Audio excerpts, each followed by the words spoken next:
Maybe the best opening I've heard so far, so thank you. A lot of things really lined up in terms of the language that you were using. Calibration. I feel like I'm calibrating to who I truly am in a very meaningful way, and I've taken multiple steps towards it. And most recently, I've left a nice, very well-paying job to follow a strong desire, strong passion that I have to develop workshops and help corporate leaders really align with who they are in a meaningful way. What I'd like to talk about is allowing the newness of the moment, newness of others, to wash over you in a way that you can follow it. So almost not just allowing it, to have an appetite for it, to be eager about it, to be eager for the diversity that is them.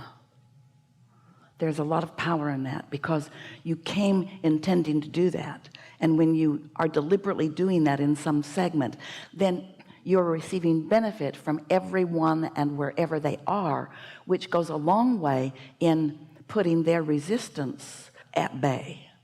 That's very satisfying. We want to stick something in here before you go further. Just a little aside, but it will help us as we are moving forward in this conversation. We really like the feeling that you get when you hear the word calibrate, and we want to put a couple of words before it.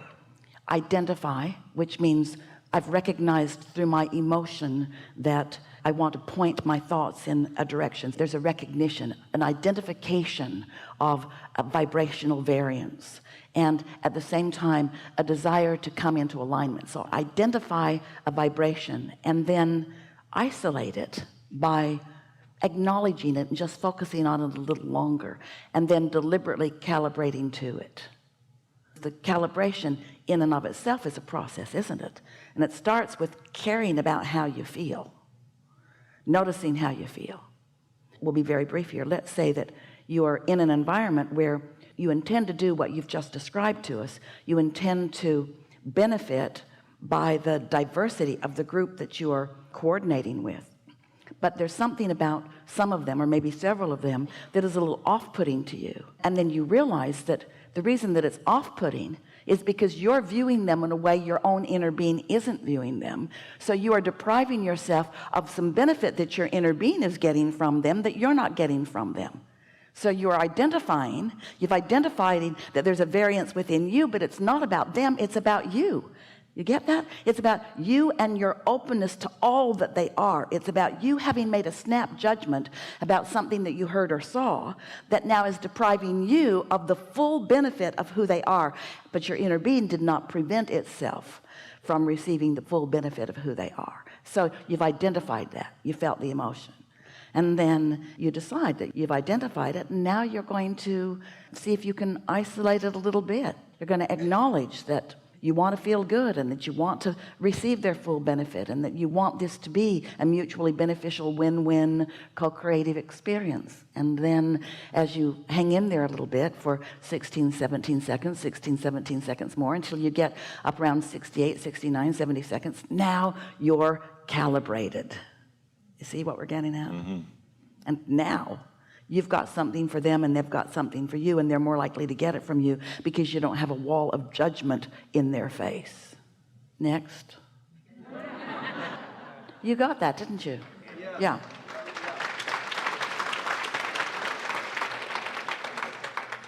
So when you say who they are, you're talking about who they truly are. Who they really are, because they've been living life, and what they're bringing to the table. Oh, this is such a good conversation. We appreciate that question. What they're bringing, what anyone is bringing to the table, is their vibrational reality. It's their vortex. It's their potential. It's not where they are.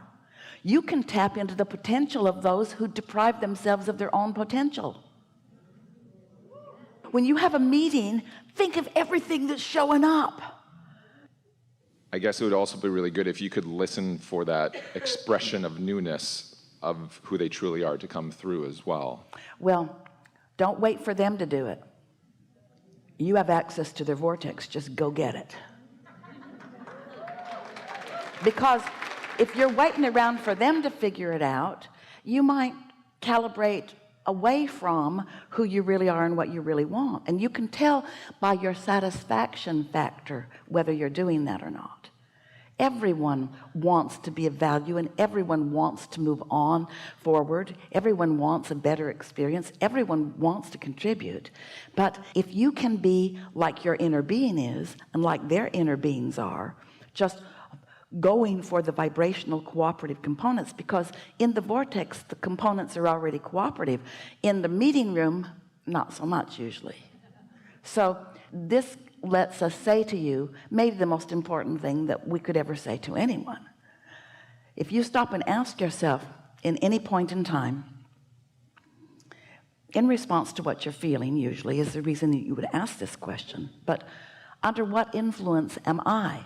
Am I under the influence of my source energy? Am I under the vortex influence? Am I under source energy influence?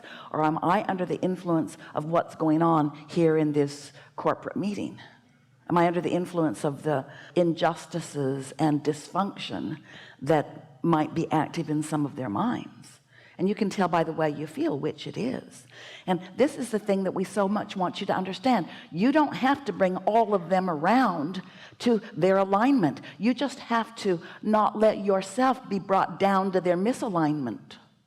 Anytime you meet anyone, they have a lot to offer you. They have their physical beingness, and wherever that is in relationship to their alignment, and they have their inner being vortex to offer you. Which are you partaking in? We've not had this conversation before, have we? Yeah, not in this way. Well, when you know what happens, when you tune to who they really are and shine a spotlight on it and feel it fully, don't you think the odds of them joining their own vibrational frequency is greater? And aren't they going to feel uplifted? And aren't they going to be glad they were there? And isn't it going to be a beautiful thing to witness them becoming a cooperative component to their own desires? But don't go to the meeting for that reason. Don't let it be about what they do. Let it be about what you do. Right? Yeah. You can do that. Yeah, that was good.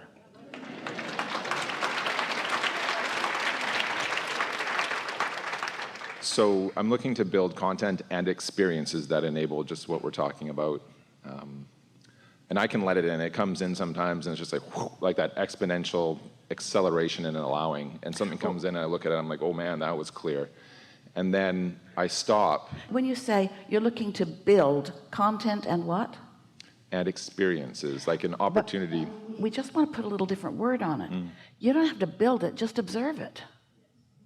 In other words, it's not your job to drag all of the components to the meeting. They're going to show up with the people. So if you go with clear intention, isn't what you want in this experience the experience of watching thoughts turn to things? And do you need everyone to present you an outline of what thoughts they've been thinking and what things they want them to turn to? Or can you let the law of attraction do its work, and you can just tune in to the inspiration that flows to you and through you? I can, and it would require a lot of confidence in being able to do that in front of others. Yes, it would. Yes. So here's the thing that we know you know this about yourself for sure. This happens every single time. You prepare your content and you show up with it, and you're not far into it before those notes are pushed aside and inspiration is blowing and flowing through you. So prepare yourself as much as you need to give yourself the confidence that you can make it through the meeting if you just stand there and read your notes, and then realize you never just stand there and read your notes. Happens every time. You can't make notes about where they're going to be when they show up, because you don't know which one of them tripped over the cat and broke his tooth.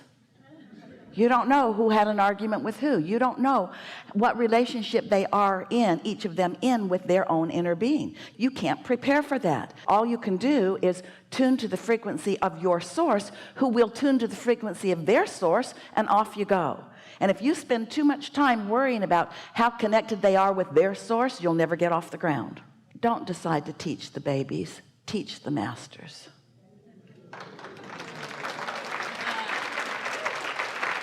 You too.